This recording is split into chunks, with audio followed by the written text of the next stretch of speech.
Massacre, pollution, destruction du milieu naturel.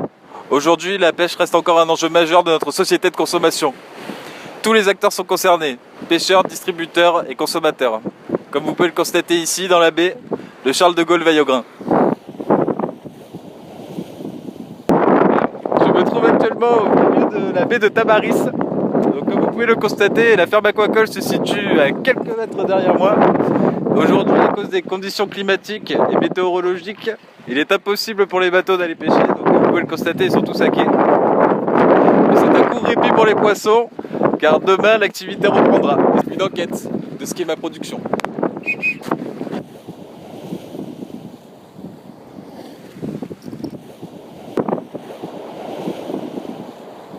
Il y a deux types d'aquaculture, c'est comme tous les élevages. Il y a l'aquaculture industrielle à grosse échelle et il y a les petites aquacultures comme l'agriculture paysanne, fermière, avec un poulet fermier ou un poulet industriel, c'est la même chose pour le poisson. Donc on a des grosses entreprises qui produisent énormément de poissons, qui nourrissent énormément, qui polluent le milieu et puis après ils changent de zone et ils laissent se renouveler le milieu qu'ils ont tué, quoi. Et ils changent de zone, comme ça ils changent de zone, ils changent de zone.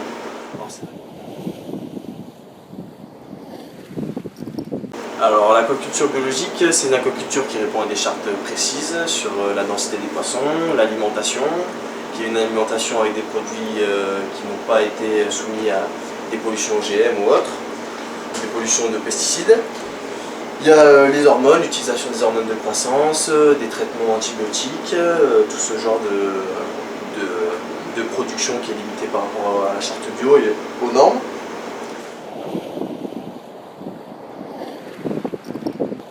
On est gêné par les activités, la proximité des aquaculteurs qui ne sont pas bio à côté. Donc dans le produit fini, dans le prix c'est compté. Hein. Je veux dire, généralement on vend un produit bio qui est plus cher parce qu'on a tous ces investissements en plus. Mais c'est vrai qu'il y a des vieux aquaculteurs qui n'ont pas envie d'investir et donc on doit attendre qu'ils donnent la main pour pouvoir peut-être... Mais dans la baie, il y a un mouvement de labellisation de la baie. On essaie avec tous les aquaculteurs de se rassembler, de créer une charte pour labelliser la baie entière, quoi. Ça c'est intéressant. Alors oui, les consommateurs ils sont de plus en plus sensibilisés, hein, et maintenant il y a tous les secteurs d'agriculture font de plus en plus de pubs pour le durable, ils essaient de financer des campagnes de sensibilisation, surtout en aquaculture parce que c'est très peu connu l'aquaculture. Donc il y a notamment le CIPA qui fait ça, ils essaient d'organiser des conférences de presse, des reportages, pour sensibiliser les consommateurs tout simplement, et ça marche de plus en plus. Hein. Dorade, loup, maigre, voici les trois espèces qui sont principalement produites en ferme aquacole.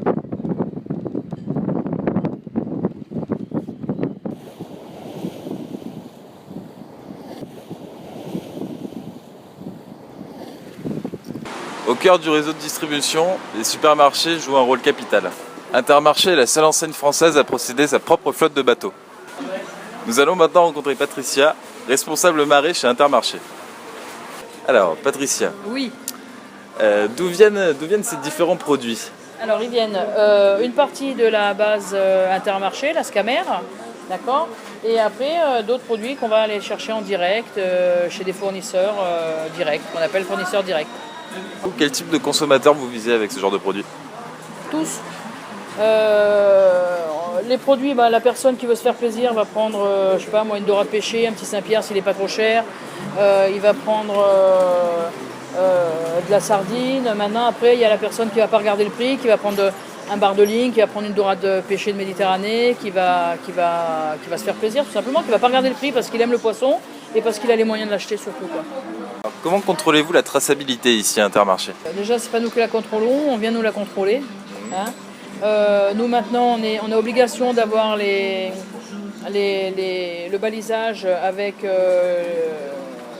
la zone de capture du poisson, si c'est de l'élevage, si c'est du pêcher. Sur certains produits comme les crevettes, on est obligé d'avoir le calibre, la taille et l'origine, hein, tout simplement, quoi. Donc ça, après...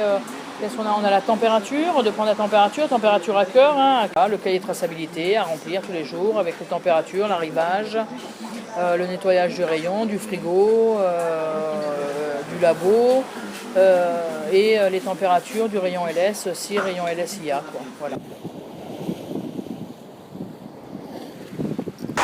La pêche, ce n'est pas seulement une affaire de professionnels. C'est aussi un loisir pour des milliers de Français qui s'engagent auprès de leur passion. Sur les bords de la Valmasque, nous avons rencontré Jules Christolobe, pêcheur amateur. Tout d'abord, pour moi, la pêche responsable, c'est le respect des poissons qui arrivent vivre dans les eaux douces. C'est aussi le respect de l'environnement, de tout ce qui est algues et biodiversité. Et je pense que c'est une notion importante pour les générations qui vont venir et pour l'environnement global de la planète.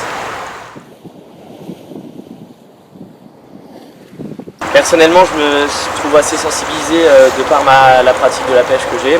Je pense après que les consommateurs ne le sont pas, parce qu'ils n'ont pas cette approche de la nature et du poisson en général. Sinon, pour ma part, je privilégie souvent la qualité-prix en faisant quand même attention à un produit responsable et écologique. Au travers de notre reportage, nous avons donc pu nous rendre compte d'une certaine incompréhension entre les trois acteurs de la pêche responsable. Entre un producteur qui est complètement déconnecté du consommateur et un distributeur qui répond simplement à un besoin d'un consommateur mal informé, la situation semble donc bloquée. Il faudrait peut-être un quatrième acteur pour décoincer la situation. État, association, l'avenir du poisson repose sur nous. Tout de suite, retrouvez Enquête pas très nette sur la culture de la papaye à Pattaya. Merci, bonsoir.